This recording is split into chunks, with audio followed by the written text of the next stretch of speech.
There's something special about being in a reading group that's a little different from just attending a lecture or being in a class with others. But to actually be able to go through passages, to be able to go maybe even through an entire book of the Bible in its original language is just an experience like nothing else.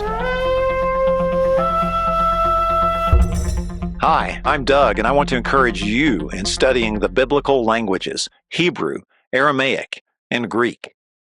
Are you ready to be part of a biblical languages reading group? Language is inherently social, and language learning is best done in community. And one helpful community experience for language learners is being part of a reading group. There's something special about being in a reading group that's a little different from just attending a lecture or being in a class with others. But to actually be able to go through passages, to be able to go maybe even through an entire book of the Bible in its original language is just an experience like nothing else. Most of my language learning journey has been done independently by distance online, but I've been able to be part of groups that have been able to interact, whether that's been in person or over Zoom, for example. When I was a doctoral student at Columbia International University and had the opportunity to go to campus, if the Hebrew or the Greek reading lunch was taking place, which was every week, then I would pop into that and enjoy a meal and enjoy getting the handout and going around the table and reading with my fellow students and professors there. Another thing I took advantage of as a member of Nerdy Biblical Language Majors Facebook group, I learned of opportunities for reading groups different people were organizing and got to join in some of those. And some of those went on for many, many weeks, especially during 2020.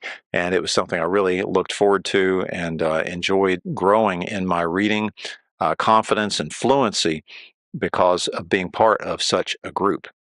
So let's say this is something that you want to be a part of, something that you want to start. Well, there's several things that you need to think about. You need to think about why you're doing it. Do you want to just focus on pronunciation and reading fluency? That's certainly fine. And there were times I was part of groups that a lot of different perspectives and viewpoints, but we just wanted to read the text and become better readers of the text, and that was fine. Then you may be in another context where you want to go beyond that and you want to include some translation, you want to include some interpretation of the text, or maybe you want to go to the level of fluency to such a degree that you're actually discussing in the target language the features of the text. There are people who will have a biblical Hebrew group, for instance, that does nothing but biblical Hebrew. So whatever the native language of the participants is, it doesn't matter. They are just doing things in biblical Hebrew. All of these things are fine. Anything that helps us to keep moving forward, but you need to decide kind of what your goal is and also who you're going to have as part of this group. Who is the target audience that you want to help in this way? Is it beginners who have learned the alphabet and learned basic pronunciation rules and you want to just help them along? Are you talking about intermediate, experienced readers? What is your goal? I think it's great if you can involve multiple levels because there's just a great opportunity for those that are farther along to help others along the path, and then those folks who are learning have the others to look up to and to ask questions and so forth.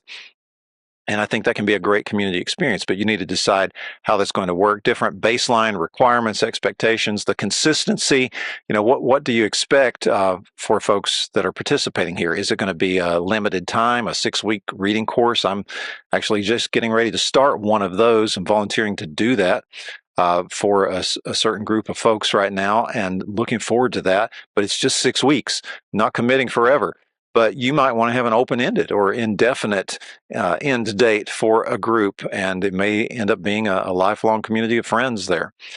You need to think about what you're going to use material-wise. You can just have folks bring their Bibles. You could encourage the use of a reader's Bible that gives a gloss for the less familiar words at the bottom so they don't feel like they have to look up everything if part of your exercise is in translation and interpretation of the text. And you can produce these yourselves for specific passages and give them as handouts or send them as PDFs. There's a tool, I'll drop a link to it in the description. So you can check out that Biblical Hebrew Reader Generator. Another tool that you can use is Global Bible Tools, the website, the free apps. I just love the work being done there. Stepbible.org is one I've used for years. And that's a great tool as well. And both of the last two, the Global Bible Tools and stepbible.org, you can just have the original language open. And if you need to look and say, oh, what is that word? You can do that really quickly in that format. But also, if you don't want to have that information, you can just refrain from clicking or tapping on that. Another helpful thing that you could do is make use of specific book readers. The pink one just behind me here, the book of Isaiah, is one of many produced by Timothy A. Lee Publishing, and he produces things in a very helpful format. If you want to have a reader just for a specific book, he's got several on his site, and I'll have a link to all these resources in the description. Reader's Bibles as well, like we have one example. There's more than one out there. We've got the Biblical Aramaic Reader there as well. But in all these things, as you're thinking about a group, of course, you need to prioritize kindness and patience with folks. Don't need to jump all over people about their pronunciation mistakes. We're all going to make them. Some of us make them in our native language quite frequently, and we're certainly going to make them as we read the biblical languages. So this is not a competition. It should be something that's trying to have a rising tide that lifts all the boats, and we're all trying to move forward and learn. So think about who's going to lead this, who's going to moderate it, which language, which text or texts you're going to cover. Try to be reasonable there. Announce a start verse and let people have that in advance, and let them know if it's going to be a round table situation where they're called on randomly, or if you go in sequence, or you have some assigned passages. Whatever it is, give them some tools to prepare, provide them some materials, and find yourself a location. This could be in a home. This could be online. It could be on Zoom. It could be in a classroom. There's all kinds of opportunities for the reading group. And I'll have several links, ideas, again, dropped there in the description. But I hope that you will consider this idea, because language is best learned in community, including the biblical languages. So thank you for checking out Studying the Biblical Languages today. I've got to go now, though. I've got to get ready for a Biblical Languages reading group.